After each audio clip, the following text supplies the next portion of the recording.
जी बच्चों अस्सलाम वालेकुम। So what we are starting today. अच्छा, हम लोगों ने ब्लॉक 8 की पैरासाइटोलॉजी स्टार्ट की हुई थी। Chapter number 52 blood and tissue protozoa. Last topic बच्चों रह गया था। ठीक है, इतना ज़्यादा इंपॉर्टेंट टॉपिक नहीं है, लेकिन फिर भी मैं आप लोगों के साथ ये शेयर कर देती हूँ, एक्सप्लेन कर देती हूँ। बट एज सच जो है ना वो इसके 4 अगर टाइप्स हैं तो उसमें से बस एक ही मैंने नोट्स बनाए हैं। बाकी 3 जो है ना वो मैंने पेज के ऊपर बनाए थे, वो पेज कहीं गुम हो गए हैं, तो मैं आप लोगों को बुक से ही करा दूँगी। ठीक है। सो लीशमैनिया हमारे पास लास्ट टॉपिक रह गया था। लीशमैनिया 4 तरह का है बच्चों, डोनोवानी, ट्रॉपिका, मेक्सिकाना, ब्राज़ीलियंसिस। अब डोनोवानी जो है इसमें से कदरे इंपॉर्टेंट है, बाकी सारे अनइम्पॉर्टेंट हैं। इन तीनों को हम बुक से कवर करेंगे डायरेक्टली, और इसके मैंने यहाँ नोट्स बनाए हुए तो मैं आप लोगों के साथ शेयर भी कर दूँगी। अब लीशमैनिया डोनोवानी जो है ना बच्चों, कौन सी डिजीज़ कॉज करता है? लीशमैनियासिस ही। चारों ने लीशमैनियासिस ही कॉज करना है। जो लीशमैनिया डोनोवानी है ना, ये आपके पास विजरल लीशमैनियासिस कॉज करता है, और बाकी ये तीनों क्यूटेनियस और म्यूकोक्यूटेनियस लीशमैनियासिस कॉज करती हैं। तो जो डोनोवानी है ये आपके पास विजरल लीशमैनियासिस कॉज करता है, और इसको कहते हैं काला अजार। ठीक है, हिंदी का वर्ड है kala azar. Kala means black, azar means thickness, sickness.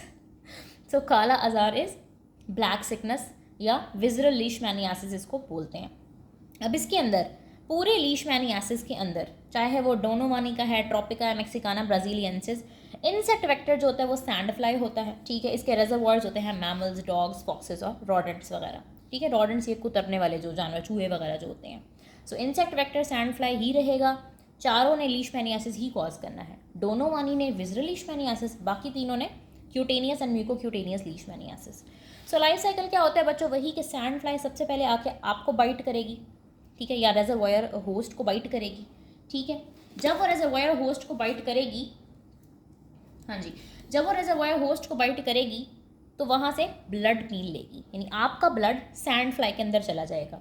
आपके ब्लड में से बेसिकली वो मैक्रोफेजेस को इंजेस्ट करेगी, और आपके अंदर, क्योंकि आप इन्फेक्टेड हैं अभी फ़िलहाल, ये एक इन्फेक्टेड ह्यूमन की बात हो रही है। इन्फेक्टेड ह्यूमन के ब्लड में जो मैक्रोफेजेस हैं, मैक्रोफेजेस इन्फेक्टेड हैं ए मेस्टिगोट्स के साथ, यानी कि ये अगर मैक्रोफेज है तो उसके अंदर ए मेस्टिगोट प्रेजेंट है, और ये ब्लड के अंदर प्रेजेंट है, और ये ब्लड चला गया सैंड फ्लाई के पास। यानी कि सैंड फ्लाई के अंदर अब मैक्रोफेजेस चले गए जिनके अंदर ए मेस्टिगोट्स हैं। सैंड फ्लाई के अंदर जाकर ये मैक्रोफेजेस जो है ना ये डिजोल्व हो जाएंगे, और अंदर से सिर्फ निकल आएगा ए मेस्टिगोट। ये ए मेस्टिगोट सैंड फ्लाई के गट के अंदर जाके प्रोमेस्टिगोट्स के अंदर डिवाइड होगा। पहले वो था ए मेस्टिगोट, अब वो बन गया है प्रोमेस्टिगोट। उसके मिडगट में डिवाइड होगा, और वो माइग्रेट करेगा उसके प्रोबॉस्किस के पास। प्रोबॉस्किस क्या होता है? बेसिकली ये इंसेक्ट्स का जो आगे डंग नहीं लगा हुआ, तो इसको स्टिंग कहते हैं। वो डंग मारने के लिए वो जो एक उनके पास कह लें वेपन होता है प्रोबॉस्किस, वहाँ तक जो है ना वो प्रोमेस्टिगोट्स पहुँच जाएंगे। फिर इन्फेक्टेड जो सैंड फ्लाई हो चुकी है वो किसी और पर्सन को बाइट करेगी। ठीक है, यानी कि इंसेक्ट के अंदर बस वो ए मेस्टिगोट गया था और वो प्रो मेस्टिगोट के अंदर कन्वर्ट हो गया। पहले वो ए था, अब वो प्रो हो चुका है इंसेक्ट के पास आके।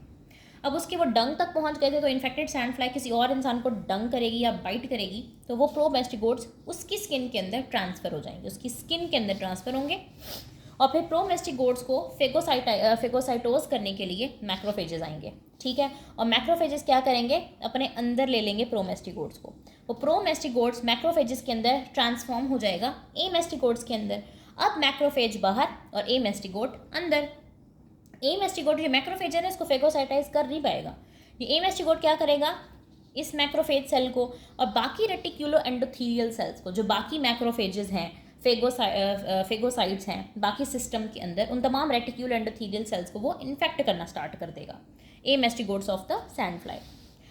फिर क्या हो जाएगा कि अब आप इन्फेक्ट हो चुके हैं, आपके मैक्रोफेजेस के अंदर ये मैक्रोफेज और आपके मैक्रोफेजेस के अंदर ए मेस्टिगोट मौजूद है आपके ब्लड के अंदर। फिर सैंड फ्लाई आएगी, इस इन्फेक्टेड पर्सन का ब्लड लेगी, और उसके अंदर ये मैक्रोफेज विद ए मेस्टिगोट चला जाएगा। तो वहीं जहाँ से हमने साइकिल स्टार्ट किया था वहीं पर हम पहुँच गए। सैंड फ्लाई ने सबसे पहले एक इन्फेक्टेड पर्सन को बाइट किया जिसके अंदर मैक्रोफेज के अंदर ए मेस्टिगोट थे। जब उसके अंदर गए तो ए मेस्टिगोट डिजोल्व हो गए, ए मेस्टिगोट कन्वर्ट हो गए प्रोमेस्टिगोट के अंदर। प्रोमेस्टिगोट उसके स्टिंग तक गए, उसके प्रोबॉस्किस तक गए, उसने किसी और इंसान को बाइट किया, प्रोमेस्टिगोट्स उसकी स्किन में गए। प्रोमेस्टिगोट्स को मैक्रोफेजेस ने पकड़ने की कोशिश की, वो मैक्रोफेजेस के अंदर ए मेस्टिगोट के अंदर कन्वर्ट हो गए। नहीं, मैक्रोफेजेस के अंदर हमेशा ए मेस्टिगोट्स ही रहेंगे, और ए मेस्टिगोट्स जो है ना इन्फेक्ट करेंगे मैक्रोफेजेस और रेटिक्यूल एंडोथेलियल सेल्स को। ये बात बहुत इंपॉर्टेंट है, क्योंकि क्लिनिकल फीचर्स जब आएंगे तो वो भी इसी के मुतल्लिक ही आएंगे। ठीक हो गया? अच्छा, और क्लिनिकल फाइंडिंग्स क्या मिलती हैं बच्चों, जितने भी organs of reticular endothelial system है, यानी जहाँ पे आपके पास रेजिडेंट मैक्रोफेजेस प्रेजेंट होते हैं, स्प्लीन के अंदर, लिवर के अंदर कफर सेल्स होते हैं, ठीक है, ग्लायल सेल्स होते हैं, बोन मैरो के अंदर इस तरह के रेटिकुलर एंडोथेलियल सेल्स या फेगोसाइट्स मौजूद होते हैं, वो वाले ऑर्गन्स बहुत ज़्यादा इफेक्टेड रहते हैं, क्योंकि एमएसटी-गोट्स ने क्या करना है, मैक्रोफेजेस और दूसरे रेटिकुलर एंडोथेलियल सेल्स को इफेक्ट करना है। तो जहाँ जहाँ रेटिकुलर एंडोथेलियल सेल्स होंगे जिन जिन ऑर्गन्स में, वो बहुत इफेक्ट होंगे, लिवर, स्प्लीन, बोन मैरो वगैरह बहुत इफेक्ट होंगे। जब बोन मैरो को रेटिकुलर एंडोथेलियल सेल्स को इतने इस हद तक टारगेट करेगा तो बोन मैरो की एक्टिविटी लूज हो जाएगी, ठीक है, उसके सेल्स डिस्ट्रॉय होना शुरू हो जाएंगे, स्प्लीन के अंदर भी सेलुलर डिस्ट्रक्शन स्टार्ट हो जाएगी, स्प्लीन, लिवर, बोन मैरो तीनों ख़राब होना शुरू हो जाएंगे, बोन मैरो की ज़ाहिर एक्टिविटी कम हो जाएगी तो सेल्स की प्रोडक्शन कम हो जाएगी, स्प्लीन के अंदर सेल्स अबनॉर्मली डिस्ट्रॉय होना शुरू हो जाएंगे। सो इस तमाम की वजह से एनीमिया, ल्यूकोपीनिया, थ्रोम्बोसाइटोपिनिया, पैनसाइटोपिनिया मिलेगा बच्चों, हर तरह के सेल्स कम, आरबीसी कम, प्लेटलेट कम, WBCs कम, ठीक है। अब एनीमिया के आपको पता है क्या क्या फीचर्स होते हैं, fatigue, shortness of breath, leucopenia, infections, thrombocytopenia, bleeding tendency, तमाम की वजह से सेकेंडरी इन्फेक्शन स्टार्ट हो जाएंगी, ब्लीडिंग टेंडेंसी आ जाएगी, खास तौर पर GIT से ब्लीडिंग स्टार्ट हो जाएगी, और स्प्लीन की बहुत ज़्यादा इनलार्जमेंट हो जाएगी, क्योंकि स्प्लीन के अंदर बहुत ज़्यादा रेजिडेंट मैक्रोफेजेस होते हैं। जब उनको इतना ज़्यादा टारगेट किया जाएगा तो उनकी किलिंग की वजह से और बाकी सेल्स की किलिंग या डैमेज की वजह से जो स्प्लीनिक साइनोसाइड्स हैं वो स्वेल कर जाएंगे, और स्प्लीन की बहुत ज़्यादा इनलार्जमेंट आपको देखने को मिलती है काला आजार में। जब भी आपको GIT की या एब्डोमेन की एग्जामिनेशन पढ़ाई जाएगी, उसमें आपको स्प्लीन की पाल्पेशन वगैरह पढ़ाई जाएगी, तो वहाँ पे आपको हमेशा बताया जाएगा कि स्प्लीनोमेगाली का कॉजेस बताए जाते हैं ना, हिमोलिटिक एनीमिया है, मलेरिया है, उसमें काला आजार लाजमी बताया जाता है। काला आजार विज़रल लीशमैनियासिस के अंदर स्प्लीनोमेगाली बड़ा स्ट्राइकिंग फीचर है, जिस तरह हम लोगों ने हिमोलिटिक एनीमियास के अंदर पढ़ा था, ठीक है। हेरिडिटरी स्फेरोसाइटोसिस के अंदर एक बहुत ज़्यादा मिलती है, एक लीशमैनियासिस के अंदर बहुत ज़्यादा मिलती है, मलेरिया के अंदर भी बहुत ज़्यादा मिलती है स्प्लीनोमेगाली। अब साइन और सिम्टम वही वाले आएंगे, एक तो फीवर, ज़ाहिर है इन्फेक्शन है, इंटरमिटेंट फीवर होगा, वीकनेस और वेट लॉस होगा, मैसिव स्प्लीन एनलार्जमेंट होती है, और स्किन की बच्चों हाइपर पिगमेंटेशन स्टार्ट हो जाती है। और इसी स्किन की और ज़्यादातर फेयर कलर्ड लोगों के अंदर देखने में मिलती है। इसी ब्लैक मतलब पिगमेंटेशन ऑफ स्किन की वजह से इसको ब्लैक सिकनेस या फिर काला आजार में कहते हैं, जो कि हिंदी का एक वर्ड है। ये मंथ्स टू ईयर्स तक जो है ना वो कोर्स ऑफ डिजीज़ चल सकता है, और एनीमिया, ल्यूकोपीनिया और थ्रोम्बोसाइटोपिनिया जैसे जैसे ज़्यादा होता जाएगा वैसे वैसे इन्फेक्शन, वीकनेस, GIT, ब्लीडिंग, ये चीज़ें ज़्यादा होती चली जाएगी। ठीक हो गया। लैब के अंदर हम इसको किस तरीके से डायग्नोज कर सकते हैं बच्चों, यही से बता देती हूँ। लैब के अंदर हम किस तरह से डायग्नोज करेंगे, ज़ाहिर है बच्चों आप लोगों ने क्या डिटेक्ट करना है, एमएसटी-गोट, ठीक है। इंट्रासेलुलर फॉर्म या मैक्रोफेजेस के अंदर वाली फॉर्म कौन सी है, एमएसटी-गोट है। प्रोमेस्टी-गोट तो इंसेक्ट के अंदर वाली फॉर्म है।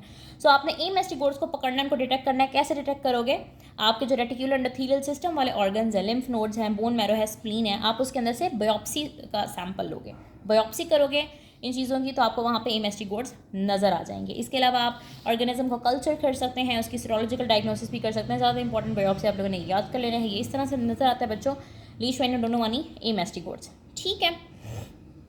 बोन मैरो का सेल का ये है। और इसके अलावा आप ट्रीटमेंट वगैरह जो है ना वो एम्फोटेरिसिन B है, सोडियम स्टीबोग्लूकोनेट है, प्रिवेंशन वगैरह इसको छोड़ो। फिर हमारे पास आ जाता है लीशमैनिया की बाकी 3 टाइप्स, दैट इज़ ट्रॉपिका, मेक्सिकाना, ब्राज़ीलियंसिस। इन्होंने भी लीशमैनियासिस ही कॉज करनी है। इनका सेम वही पैथोजेनेसिस और वही इनके इंपॉर्टेंट प्रॉपर्टीज़ है। सैंड फ्लाई ही इनका वेक्टर है, और बस इसका लाइफ साइकिल भी बिल्कुल वैसे ही चलेगा। बस वहाँ पे विज़रल लीशमैनियासिस था, विज़रास को इफेक्ट कर रहा था, स्प्लीन को, लिवर को, बोन मैरो को। यहाँ पे क्यूटेनियस और म्यूकोक्यूटेनियस लीशमैनियासिस है। क्यूटेनियस मतलब स्किन को इफेक्ट करेगा, म्यूकोक्यूटेनियस मतलब आपके जो म्यूकस मेम्ब्रेन है, आपका कार्टिलेज है, उसको इफेक्ट कर रहा होगा, ठीक है। और ग्रेनुलोमैटस रिस्पॉन्स होता है, वहाँ पे नेक्रोटिक अल्सर बन जाता है जहाँ पे ये बाइट करता है, कुछ इस तरीके से। इनिशियल लीजन किस तरह से होती है, रेड पप्यूल होता है, और enlarge slowly to form multiple satellite nodules that coalesce and ulcerate. बस ये इस तरह से ना आपने नोड्यूल वगैरह याद रखना है। और अगर कॉम्पिटेंट इम्यून सिस्टम है तो खुद ब खुद हील हो जाएगा। अगर आपका सेल मीडिएटेड इम्यूनिटी डेवलप नहीं हुई भी, so lesions can spread to involve large areas of the skin and contain enormous number of organism. ये लीजन्स फैल भी सकते हैं अगर आपकी इम्यूनिटी कम है। ये क्यूटेनियस की बात हो रही है।